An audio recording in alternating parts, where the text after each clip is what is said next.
So hello everyone, स्वागत करते हैं नए वीडियो में। डिस्कस करेंगे निफ्टी और bank Nifty import levels and trade plan for Tuesday 23 April. Discussion start करने से पहले डिस्क्लेमर, जो भी आज हम लोग एनालिसिस करने वाले, ट्रेड प्लान करने वाले, ये एंटायरली मेरा पर्सनल ओपिनियन वाला है, ना कि कोई ट्रेड एडवाइस।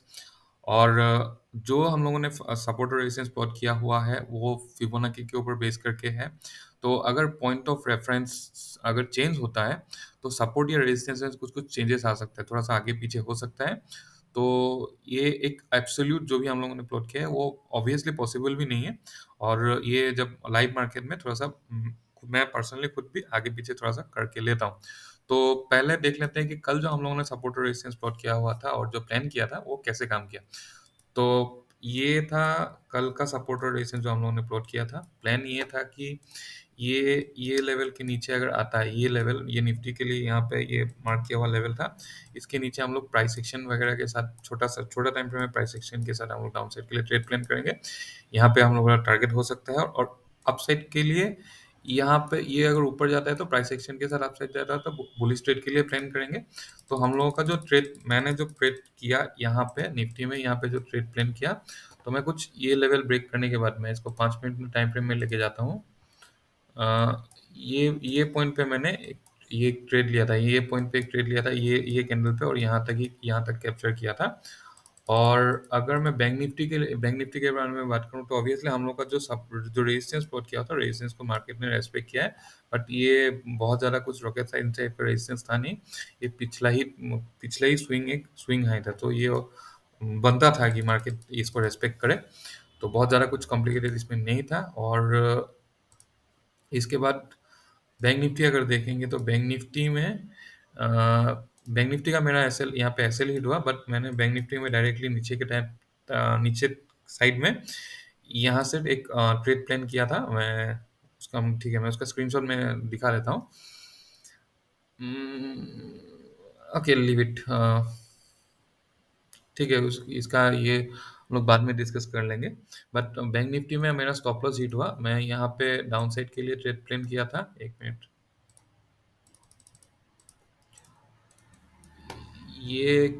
ये डाउन साइड में ट्रेड पे प्लान किया था। यहाँ पे थोड़ा सा टाइम स्पेंड करने के बाद नीचे आया, तो ये कैंडल पे मैंने डाउन साइड के लिए ट्रेड प्लान किया था। स्टॉप लॉस को बहुत ज़्यादा टाइट स्टॉप लॉस रखा था, तो मेरा यहाँ पे स्टॉप लॉस हिट हुआ था। बट बाद में ये अच्छा खासा फॉल किया। और अल्टीमेटली जाके जो हम लोगों ने सपोर्ट प्लॉट किया हुआ था, यहाँ ये सपोर्ट के आसपास से जाके वो फिर से अप मूव किया। तो ये हम लोगों के लिए आज का जो प्लानिंग था, आई मीन आज का लिए जो सपोर्ट और रेजिस्टेंस प्लॉट किया हुआ था, इसका डिटेल्स है। तो अभी डिस्कस करेंगे कि कल के लिए हम लोगों का कैसा प्लान हो सकता है। तो कल के लिए पहले अगर निफ्टी डेली टाइम फ्रेम में देखेंगे तो डेली टाइम फ्रेम में ये तो एक डोजी फॉर्म किया है। कुछ उसके भी कुछ स्पेसिफिक नाम होगा, पता नहीं। बट ये यहाँ पे एक डोजी कैंडल फॉर्म किया हुआ है, जिससे हम लोग को बहुत ज़्यादा क्लियरिटी, आई मीन इस कैंडल के स्ट्रक्चर से हम लोगों को बहुत ज़्यादा क्लियरिटी नहीं है। सिमिलरली अगर बैंक निफ्टी को भी देखेंगे डेली टाइम फ्रेम में, तो बैंक निफ्टी में ये इसका भी कुछ, ये तो हैमर तो होगा नहीं, बट कुछ ना कुछ तो ऑब्वियसली इसका भी नाम है।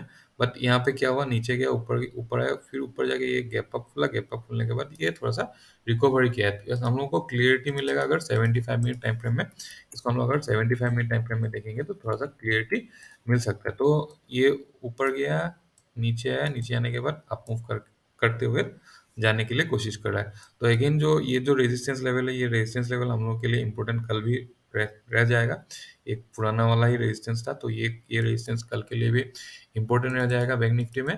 और 15 मिनट टाइम फ्रेम में हम लोग बाद में देख लेंगे कि हम लोग कैसे ट्रेड पे प्लान कर सकते हैं। अभी निफ्टी देखते हैं। निफ्टी के लिए अगर देखेंगे तो निफ्टी ने ये जो स्विंग स्विंग था, यहाँ पे ये जो स्विंग था, ये स्विंग को निफ्टी ने ब्रेक कर लिया है।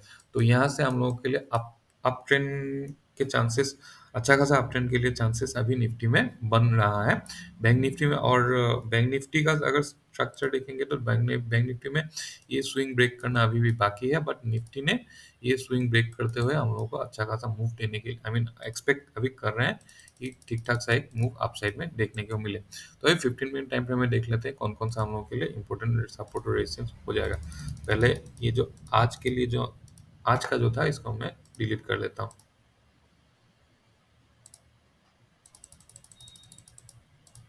ओके, तो ये है निफ्टी चार्ट। ये निफ्टी चार्ट है और निफ्टी चार्ट में हम लोगों का अगर ये रेंज पे कहीं पे कल ओपन होने के लिए ओपन हुआ तो यहाँ से हम लोग डायरेक्टली अप मूव एक्सपेक्ट कर सकते हैं। ये जो लेवल है, ये लेवल पे हम लोग थोड़ा-सा कॉशियस रहेंगे और क्वांटिटी लिमिटेड कर सकते हैं। बट यहाँ से बेयरिश ट्रेड के लिए या फिर अगर यहाँ पे कहीं पे प्राइस एक्शन बनता भी है, यहाँ से अगर फॉल होता भी है तो बेयरिश ट्रेड के लिए प्लान नहीं करेंगे। डायरेक्टली अगर ये लेवल क्रॉस करके अपसाइड जाता है तो क्वांटिटी फुल करके ये लेवल दैट इज 22502, इनिशियली ये है 22427, दूसरा है 22502।